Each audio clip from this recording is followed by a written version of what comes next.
Thank God those restrictions were lifted. Yeah, tell me about it. Yeah. Well, I can't because I don't know the details, Gareth. Because it's not been confirmed. Oh, wait. God, the lockdown's great. We're in tier 1, aren't we? I thought we were in tier 1. Lockdown's over. It's March. Vaccine's out. I'm immune. You're immune. I am immune. That's good to hear. Are the nightclubs open? That's the important thing. Probably not. No, they're not now. It's awful. That's a shame. So it's 2021, you say? Okay. At least. That's cool. At least.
So we're here doing a game room tour today. It's a bit of a mini game room tour. It's just a bit of a cover, really, a bit of a skim round of Wayne's game room, which is going through a bit of a transition at the moment. That's a fair enough way of fair analysis. summarising it, to be fair. Yeah. So basically, we're going to skim around the collection. I'm going to give you an idea of what makes this game room quite unique to Wayne. And to be fair, it is very unique to Wayne's personality. There's a lot of really cool features in this room, a lot of cool pieces as well, especially the Cloud Strife collection. So I just want to cover that in detail, really. But we'll start with some sort of quick fire questions. When did the collection start for you? Childhood. I don't think I've ever really not collected stuff. My dad was always like a massive hoarder when I was a kid. So pretty much anything that we have, I mean, like, I can reach over here and just point out games that I know we've had since I was like 3 or 4, and they've never really left. In fact, you know, like Soleil, which I think is doing the rounds in terms of value at the moment. My dad's save file is still on that game at the moment. He's making no progress, but I know it's all there. That's cool. So normally, I mean, like for me, it was 5 years ago, and it was that kind of, right, I need to get everything back that I did as a kid. Whereas for you, it never went away. It's just kind of like snowballed over time. did. Like the Dreamcast collection is one of the only ones I've had to like nearly rebuild from scratch, because that stuff did go away over time. But for the most part, I've just bought things and held on to them. I don't think I could have done any of this kind of collecting if I like went, oh, that's my start point. I know a lot of people do have that. They just keep moving things on, and then one day they go, actually, I want to collect it. And they have like that. That's when I started collecting. And that seems to be the most common answer. But no, I've just always been here, slowly gathering my things. If anything, slowing down over recent years when everyone else has collected, because it drove the prices of everything up. So I now buy far less than I did before the collecting scene kind of started. Yeah, which I imagine saved you a great deal of money. Not really, because I still spent the same amount of money realistically. I just got a lot less for my money, which is probably the other issue. Yeah, well, the prices do fluctuate. So an extension to that question, is there anything in this collection that you thought you wouldn't collect for? Like a system maybe something you thought you'll dabble in that for a little while? Probably just Super Nintendo, because the only console I've never really had or had any connection with or ever played. Well, actually there's two. There's the NES and the Super Nintendo. But then I bought an NES when it was about 2008, 2009. I really took to it. Super Nintendo I bought probably about 2015 or 16. And I've only really got a handful of games I've actually spent a lot of time in. Cool. So I mean, Super Nintendo is still a bit, we'll see how I get on with it over time. But it's so expensive, and I only tend to buy boxed games anyway. So the collections are very much I buy one game, I spend a year playing it, because I'm not going to be buying another one for a while. So in the collection, what is a piece or let's say a platform that's you sort of most cherish, really? What means the most to you?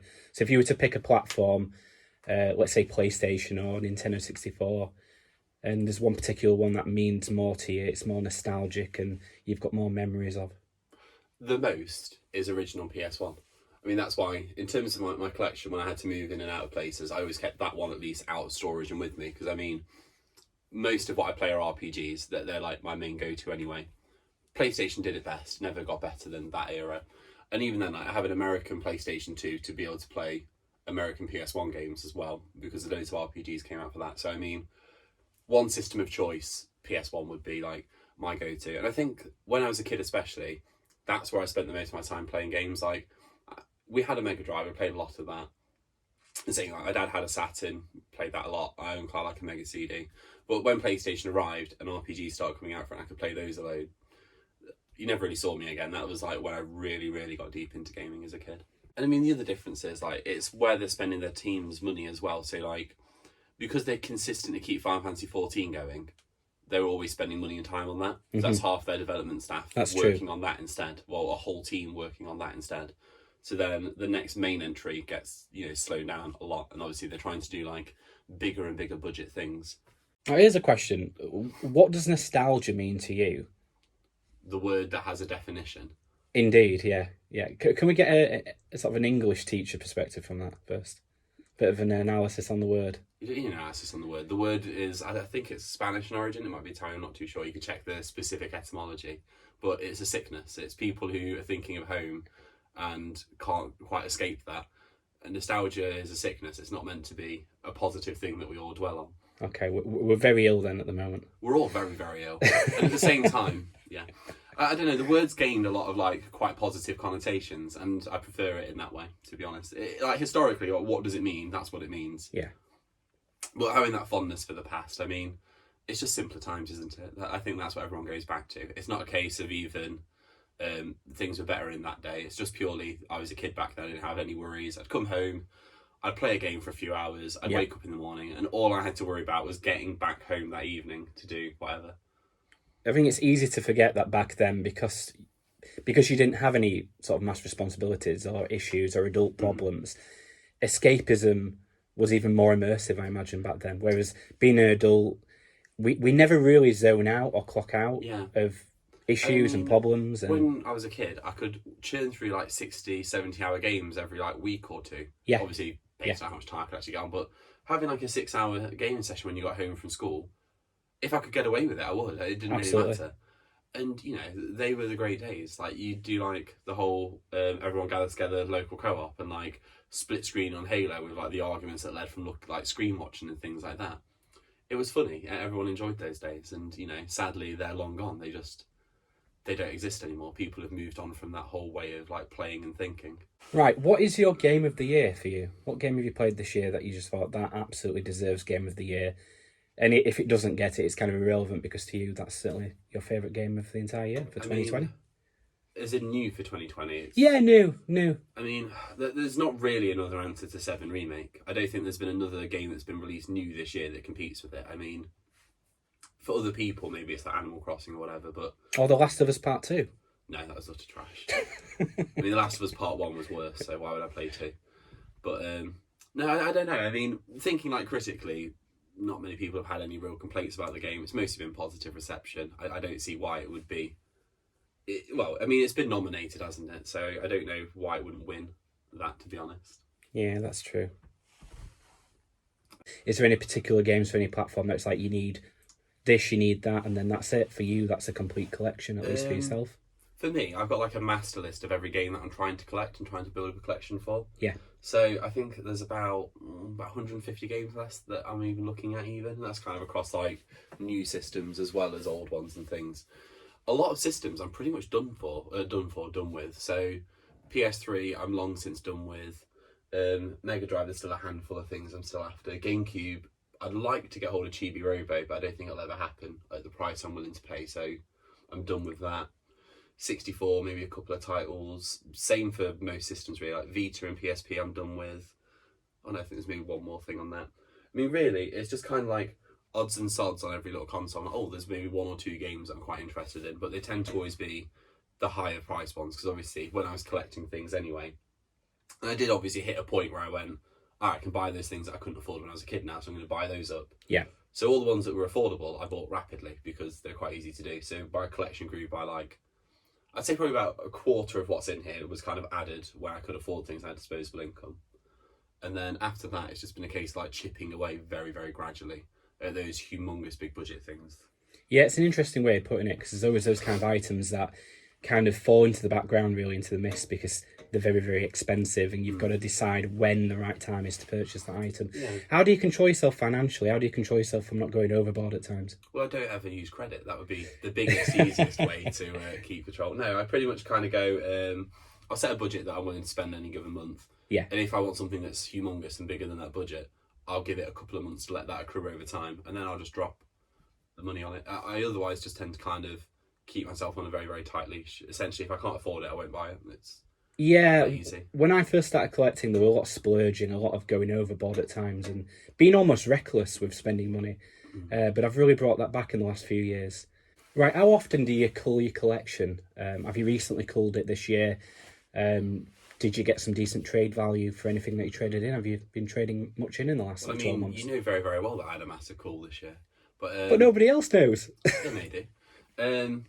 No, in terms of how often I call the games room, not very often, if I'm entirely honest. I had one humongous one this year, because when I moved into here, a lot of this had been in storage, so I could finally get a look at it and go, right, these are the things that I have no real attachment to. I can just move those on. Yeah. But in terms of culling it, I don't tend to, because I tend to say, I'll screen everything before buying it, and then whenever I get a game home, I typically put it in. If I've not enjoyed it in the first 30 minutes, it just goes straight back out and never really makes it into the collection. But, I don't know, every, like, console generation end, or, like, when I finish collecting for a console, anything that I've not played, because there's always those things where I buy 3-4 games at once, get attached to one, and then not play the others. So what I'll do at the end of a console generation, or when I've kind of bought everything that I've not played, I'll kind of pull out on the shelf, and I'll work my way through everything, and then kind of go, right, these are staying, these are going. I have like a kind of like a finished version of what the system set is for me, and then go, right, that's that. I don't need anything more for it. So I tend to be quite good at not buying a lot of excess that I don't ever need. I tend to be quite good at like shifting it off on the regular. So final question. So in my game room, I've got about 40 consoles, maybe 10 of them are boxed. And you've always got to decide which ones you really want set up ready to go. Because obviously it's quite a difficult thing to accomplish, making sure that you've got a console ready to go. What are your top 3 consoles that you have to have ready to be fired up? I literally have every console that I want, and there's not a game in this room I can't just pick up and put straight in a console and play. Yeah, So, well, you're in a better position than I am, for sure. I also don't tend to do the whole box. I mean, you can see there are no boxed consoles in here. Yeah. I just think it's a waste of space.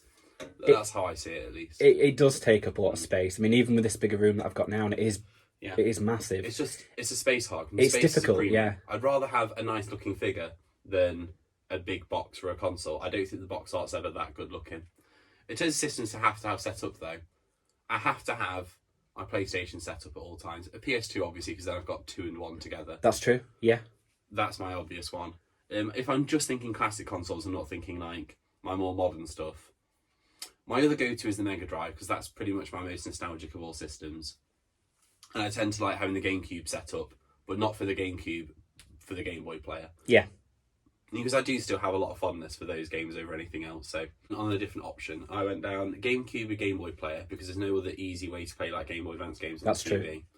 And then I go for Wii U for Wii together, because it works just as well, and I have access to my Wii U games that way. Yeah, no, that's And true. the Wii U saved me a lot of money on buying Switch games, because most of my Wii U games are now ported to Switch. Yeah. But I also look at them and think, do I want to own them on the Switch and spend way more than I spent back then to have the same game with maybe like a DLC pack added to it?